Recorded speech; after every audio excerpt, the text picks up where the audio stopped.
ഇപ്പോൾ ഞങ്ങളുടെ പ്രതിനിധി നൗഫൽ ചേരുകയാണ്. നൗഫൽ, ഇപ്പോൾ ദീപാദാസ് മുൻഷി അടക്കം ഉള്ളവരുമായി ചർച്ച നടത്തി വി.ഡി. സതീശൻ പുറത്തേക്ക് പോകുന്നത് ഞങ്ങൾ കണ്ടു, തത്സമയം കണ്ടു.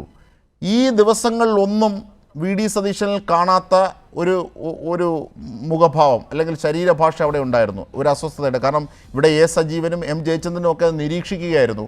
മീൻസ് ഇതേ സംബന്ധിച്ച് ഇപ്പോൾ ഉണ്ടാകുന്ന ഈ രാഷ്ട്രീയ സിനാരിയോയെ സംബന്ധിച്ച് നിരീക്ഷിച്ചു വരുന്ന ഘട്ടത്തിലാണ് സതീശൻ്റെ ഈ മുഖഭാവം ശ്രദ്ധിച്ചത്. കാരണം പലരും വന്ന് കൈ കൊടുക്കാൻ ശ്രമിക്കുന്നുണ്ടെങ്കിലും യാന്ത്രികമായി കൊടുക്കുന്ന കൈകളാണ് കണ്ടത്. എന്താണ് അറിയാനാകുന്നത്?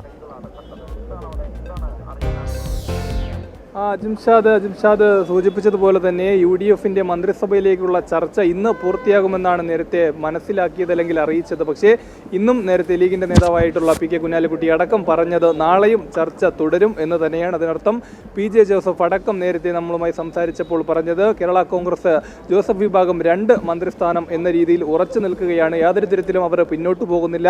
എന്നാൽ കോൺഗ്രസിന് അത് നൽകാൻ കഴിയില്ല എന്നൊരു നിലപാടാണ്. അതേസമയം ഉച്ചയ്ക്ക് വന്ന ഒരു വിവരങ്ങൾ പ്രകാരം അല്ലെങ്കിൽ ലീഗിന് ഒരു 4 മന്ത്രിസ്ഥാനത്തിലേക്ക് ഒതുങ്ങേണ്ടി വരും എന്നൊരു വാർത്ത വന്നിരുന്നു. പക്ഷേ നേരത്തെ ഇവിടെ PMA സലാം ഉൾപ്പെടെ PK കുഞ്ഞാലിക്കുട്ടിയും അബ്ദുൾ സമദ് സമദാനി ഉൾപ്പെടെ MK മുനീർ ഉൾപ്പെടെയുള്ള ലീഗിൻ്റെ മുഴുവൻ നേതാക്കളും എത്തിയിരുന്നു. അവർ 5 മന്ത്രിസ്ഥാനം ഉറപ്പാക്കി തന്നെയാണ് ഇവിടെ നിന്ന് മടങ്ങുന്നത്. മാത്രമല്ല 6ാമതൊരു ക്യാബിനറ്റ് പദവി കൂടി അവരിപ്പോൾ അവകാശവാദം ഉന്നയിക്കുന്നുണ്ടോ എന്ന് വേണം നാം മനസ്സിലാക്കാൻ. അപ്പോൾ ഓൾറെഡി എന്തായാലും തന്നെ കോൺഗ്രസ് 12 മന്ത്രിസ്ഥാനത്തിലേക്ക് എത്തും.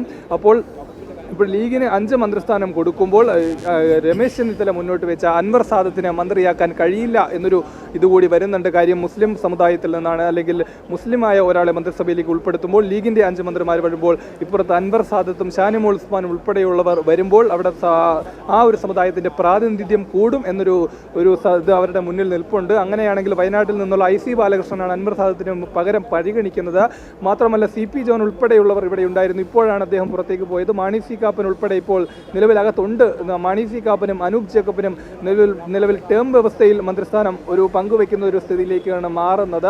ആ രീതിയിലുള്ള പ്രതിസന്ധി തന്നെയാണ്. നേരത്തെ പറഞ്ഞതുപോലെ 21-ാം തീയതി അല്ലെങ്കിൽ മറ്റന്നാൾ എളുപ്പത്തിൽ മന്ത്രിസഭ സത്യപ്രതിജ്ഞ ചെയ്യും എന്ന് ഒരു അവകാശവാദം ഇന്നലെ അത്രമേൽ ഉറപ്പ് പറഞ്ഞെങ്കിലും നിലവിൽ ഈ നിമിഷം വരെയും അതിലൊരു പ്രതിസന്ധിക്ക് മാറ്റം വന്നിട്ടില്ല എന്ന് തന്നെയാണ് യാഥാർത്ഥ്യം.